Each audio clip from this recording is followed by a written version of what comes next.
No. All right, brilliant. We'll make a start. Thank you, everyone, for coming and for watching. This is the second. I guess you can say, installation of the an audience series that we're hosting for Black History Month here at GSU. So we have a very special guest with us here today. Someone we're really delighted to have with us. Chizoba, can you please go ahead and introduce yourself? Oh, okay. Hi, my name is Chizoba. I used to be a student here. I graduated technically last year, but I had myself money this year. Apart from that, I'm a lifestyle blogger and I'm the co-founder of an online magazine called Dark Hues. Yes, thank you very much. And just remember, since you're a Greenwich alumnus, what did you study? Oh, I studied events management. Oh, okay, nice.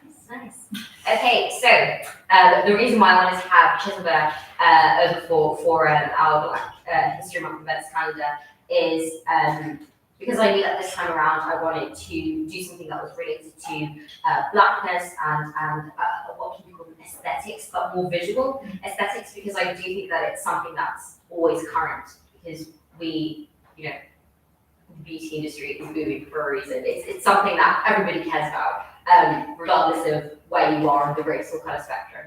So, and it's something that's really current with this whole conversation going on about things like BBLs and stuff, and then things like appropriation and so on and so forth that comes into that. But yeah, so we do have a few people here in the audience. So do feel free to chip in as and when.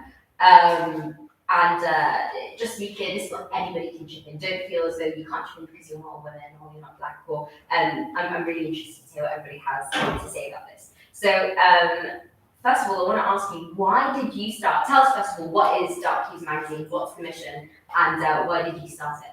Okay, so Dark Hues Magazine is basically an online magazine for dark-skinned, black and brown people, specifically women, non-binary people, and trans men. Because in terms of representation, even though in general dark-skinned people of color, black and brown people don't really get much representation, it heavily affects women, non-binary people, and trans men more. For example, if you were going to see black people on screen, you are more likely to see a range of black men in terms of shades, even though it's not many.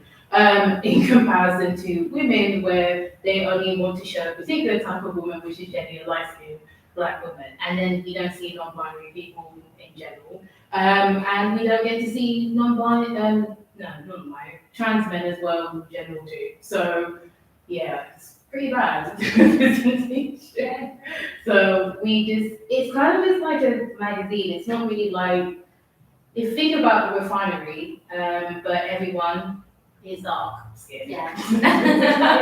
Great. And what other platforms are you using? I know you use Instagram, but going through your Instagram, we saw that there's classified and people write articles and stuff. So what other platforms that you use? We do have a website on WordPress. It is fairly new. We're yet to get our own domain too, but we have WordPress, which is basically our website. And we've got Spotify as well as Pinterest too. Obviously Instagram. Love Pinterest. All right. So yeah, is this something like a passion project? Is this something that you always wanted to do? Did you feel as though there was kind of a vacancy in the market for something like this? I think basically me and the other co-founder Lima, who is a dark-skinned Indo-Mauritian British woman. We decided to do it in 2020 because I guess it was more so the case is it's you might as well do what you want to do as what I think it's more so the case that it was, I don't know, it sounds morbid, but people are dying, so it's you might as well do what you want to do. Yeah. And when it's yeah, let's do it. And I think we were also quite frustrated too because it's Hollywood is just and not even just Hollywood, but even Bollywood too, and Hollywood and other forms of all of the woods. Yeah, basically have problems. So we were just a bit we're sick and tired of this. We just want to see ourselves. We just want to see ourselves in a normal way too, because we're human beings, which is something that Hollywood always forgets to do. They like to give us tropes and not really just painters as multifaceted people. So that's why we just decided to make it. We were just tired. So we're just like, let's do this. And then we did it, and here we are, basically. Great. And did you find that once you started Dark Hues, that people were like, oh, thank you so much, we needed something like this? Yeah, we did actually get people like that. They said they really appreciated it. And they said they actually really liked it too. And I was like, oh, great. I feel like we also get a lot of silent views too. So I feel like people they keep coming back, but they don't say anything. Yeah. And it's like, we know you like it. Yeah. Because why do you keep Do you know what? I'm one of those people, but like not necessarily with the Dark Hues, but there are a lot of Instagrams that are just kind of like lurking and like laughing at me speaking, but like not liking or commenting. But yeah, so yeah, that's one of my lot. That